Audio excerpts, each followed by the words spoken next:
Hi, my name is Tori. Welcome back to Commentori, where I talk even when no one is listening. So never miss me. Nope. Anyways,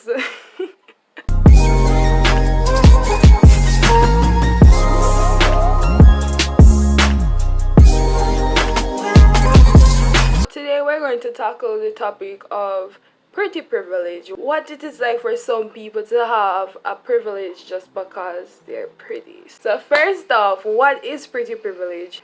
Being pretty is a privilege that we don't really talk about much. You might see videos here and there on YouTube, little bits of articles, but it's rarely being referenced like in real life situations. So I feel as though pretty privilege isn't being a wide discussed topic simply because our perception on people, like as we being as humans, is stemmed from unconscious biases. Sometimes we genuinely don't even know that we are giving this type of treatment to some persons on the basis of their attractiveness. I think that the subject of being pretty in this society is quite subjective because trends in the media, like social media, culture, interaction, they help to shape the society's perspectives on beauty. So the definition of pretty privilege is when a person gets more opportunities and success because they are attractive. So for example, you and Kim work in this tech company. You both have a degree in technology and there's a new vice president position opening up. So like everybody gets stoked to this position because it opens greater opportunities, they get more pay, you get to spend less hours out there, you do a lot of work, but it has its perks, right? So you and Kim work in the same company, have a degree in technology, right? So you both apply for the position, and then 2 weeks after that, Kim gets picked as opposed to you. And you go to the boss and you're not jealous, you're not spiteful, you're just rather curious. You go to the boss and you say, sir, why Kim and not me? Oh, because you know how Kim is so, her face is so symmetrical and she has brown skin and her eyes are blue. That is why I gave her this position. She's such a beautiful woman.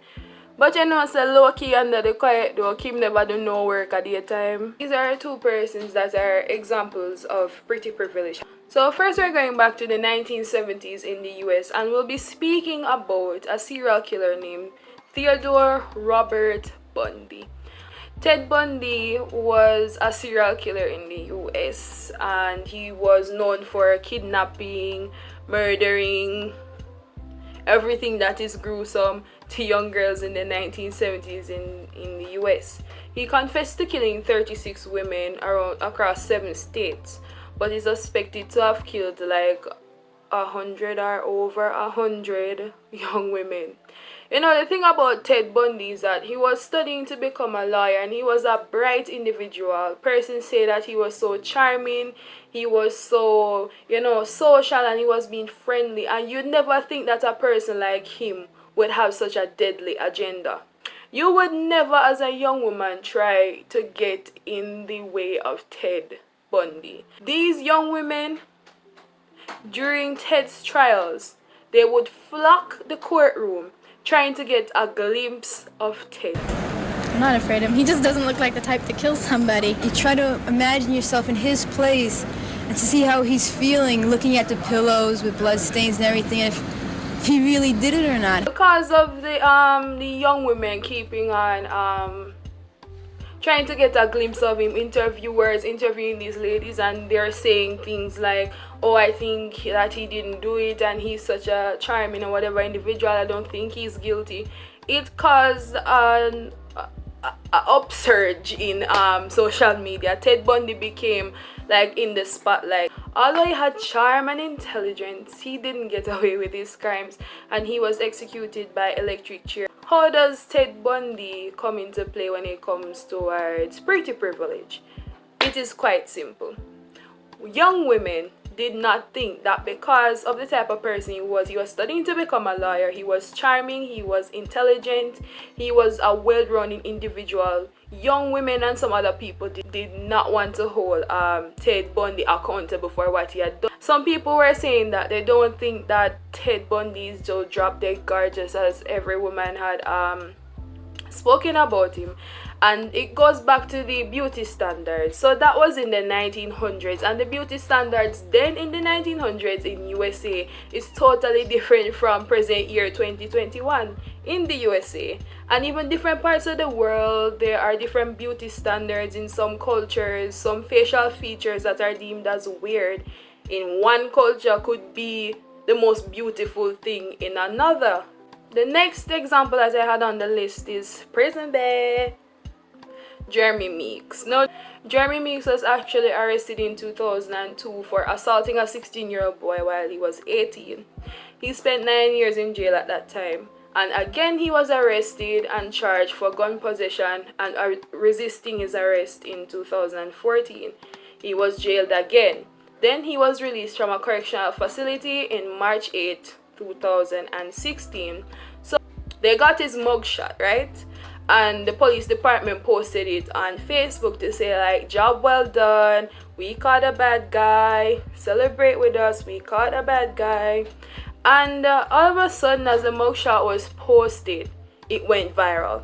And he was saying that he saw himself on TV, he'll be getting calls, and he'll be getting tons and tons of mails from young women sending him pictures, letters, and all of that lot. Like every single day, he'll just be flooded with mail.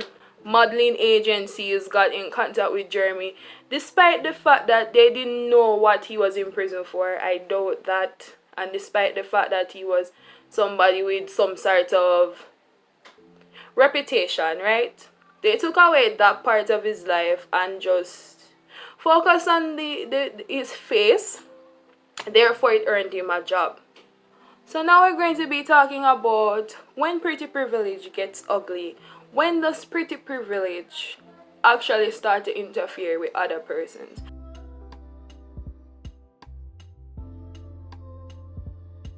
So according to an article by Time, TikToks by creators that were addressing anything surrounding the Black Lives Matter movement, they were being suppressed on TikTok. So there was this one user, his name is Commentori, and he went viral in May for sharing the video of his father dancing to Ariana Grande. He says, and I quote, "I was out protesting and sharing videos, and when I went back to my normal content, I saw that my videos went from getting thousands, if not hundreds of thousands of views, barely getting 1,000. So views being dropped from hundreds of thousands to like 1,000. That's a scary reality. Racism to people who are racist see other races as being inferior. They don't see darker tone persons or black people as being, preferably prettier persons. And so they shove them aside, therefore making space for what they deem as being preferable. I even seen it on Instagram where, a lot of plus size creators have been complaining on and on about Instagram's headlines. They'd be repetitively being striking as inappropriate or showing nudity anyhow a plus size creator made this certain type of content. Plus size creators, they want to thrive, right? And by suppressing and hiding their content because you don't deem that body type as ideal, you are making the person's body type that are ideal in your opinion thriving. And then the plus size creators, what do? What kind of platform do they have? So as it relates to economics, there's this thing called polchronomics, which was formed by Daniel Hammermesh. He's a professor of economics at the University of Texas, and he basically studied the relationship between beauty and economics. So polchronomics is basically the study of the economy of beauty. So how does beauty affect economics? So he wrote in his book Beauty Pays that attractive employees enjoy more perks and higher pay. But this is because, according to Hammermesh, that there is evidence that attractive workers bring in more business, so it therefore makes sense for employers to hire them. Less attractive workers, on the other hand, often are overlooked and can be victims of discrimination. So that's another example of pretty privilege, whereas I was saying in the earlier example, the more attractive worker was deemed as fit for the vice president position rather than the worker who was not attractive. The Social Science Research Network published a paper in 2016 entitled CEO Chronomics and Appearance Discrimination, and it studied whether the beauty premium affected how much CEOs were paid. The research found that attractive CEOs earn higher salaries than unattractive CEOs, but there is no evidence to suggest that attractive CEOs are more productive. So back to the first example, you and Kim had the same degree, but Kim was more acceptable for the VP position simply because she was prettier. But in truth and in fact, in the office, Kim did way less work than you, but yet they made her the vice president of the company. Pretty privilege as it relates to everyday life. You know, you go out with your friend at a restaurant and the waiter might think that I'm more attractive than my friend, so I might get more food than my friend. I might get more, social interaction from other persons. When persons pass me, they might smile and wave just because I have a pretty face. In the classroom, it is being said that teachers pay more attention. According to science, teachers pay more attention to students who are more attractive. Final point to you all: does pretty privilege exist? Do you think, based on the conversation I had earlier about this thing, do you think that pretty privilege is a real thing that exists? Do you believe or do you not? The comment section is open below. You want to start a fight? Me ready for fight, write down in the comment section. I do believe that pretty privilege is real to some extent. Although beauty and beauty standards are so subjective, I think that to some extent, pretty privilege is real.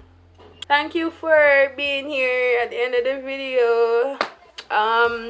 Don't forget to like, subscribe, share, and I will see you next week.